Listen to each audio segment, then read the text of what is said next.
Hello, I wanted to come on again today and share some thoughts because I've been seeing a lot of people disgruntled on my social media platforms, particularly my personal Facebook page, uh, basically laying into people who are choosing to protest right now and protest the stay-at-home orders that are going on around the country. Now, I'm not going to really dive into what the stay-at-home orders are and what parts of them I think are great or bad or whatever. I want to give or shine a light on a few questions that I think, or questions that I've been asking, and I think a lot more people need to be asking about why they feel the way they feel uh, about protests, and particularly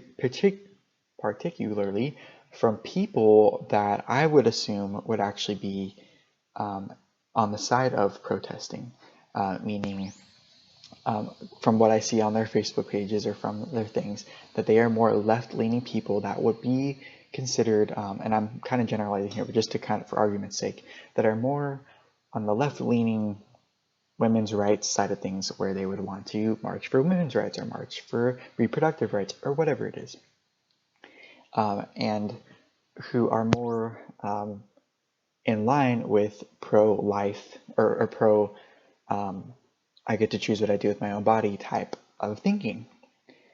And so I found it was interesting the way things are kind of playing out online.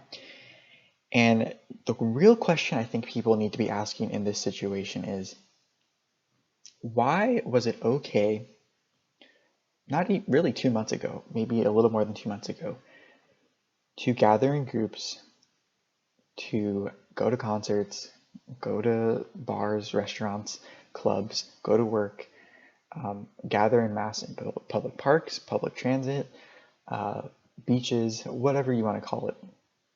Why was that okay 2 months ago when we knew in the world we had things like flu, common cold and flu? We have a history of SARS, MERS, H1N1, Ebola. We can name a plethora of things that are really scary. I'm not going to deny that they're deadly and scary. But then we have something that was brand new. We didn't know a lot about, granted. But we took unprecedented action so early, really out of nowhere, that we've never done before, and we took it as fact, and we took it as this is going to work, this is what's going to happen, even though we had never tested it before. Not for any past thing that we've ever done have we tested it on this, tested social distancing, staying at home, quarantine, whatever you want to call it, on this level. So why is it 2 months ago, or in January, I think is when the every year they do a women's march. Why was it okay then to have mass marches and protests for whatever you want to protest? I'm okay with protesting, whatever it is. And especially the ones that they plan that, hey, we want to block off these streets to walk. Here's advance notice so we can figure out the logistics of this. I am all for that. And of course, if you're not going to plan it like that, you might as well, or you can do it, but you want to make sure you're not disrupting everyday life. Now, I get some protesters, they think that disrupting life, everyday life, is what gets them the attention, it gets their cause more out there, but I'm not in agreement with hurting innocent people in their day-to-day life because you feel like you can protest, whatever. Anyways, that's not the point. The point I'm trying to make is, why are these people so against protesting right now in a time when it actually might be the best time to protest? Yes, even in the middle of a pandemic, because people's rights are being stripped away right in front of our eyes, not these like anecdotal type things. It is literally happening as we speak.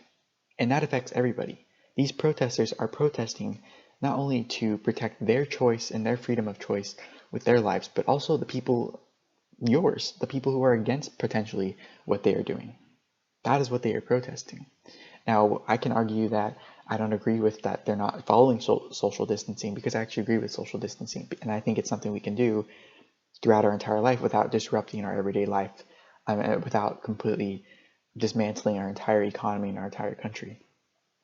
But I don't think that means that they shouldn't protest. There are videos out there of other places in the world where people are social distancing and protesting, and I actually think it's more effective because it shows how many people are there. You're spread out in a larger area, and it's like, well, you cannot deny this. Whereas if you're a group of protesters clumped together, you can drive by it or walk by it pretty fast. But if you have to walk by people like for miles and miles, I think it's more effective.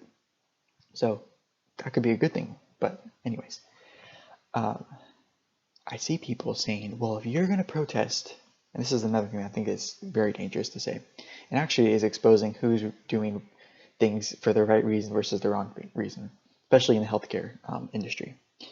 They're saying, if you're going to protest in crowds, then you should sign away your rights to when you come into a hospital and you're sick with COVID-19. You should sign away your rights and just let whatever happens, happens.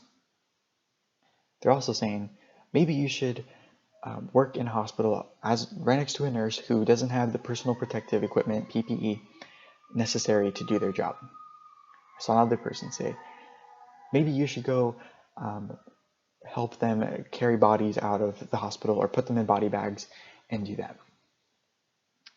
I get the argument. I'm not going to lie. I get it. But here's the problem.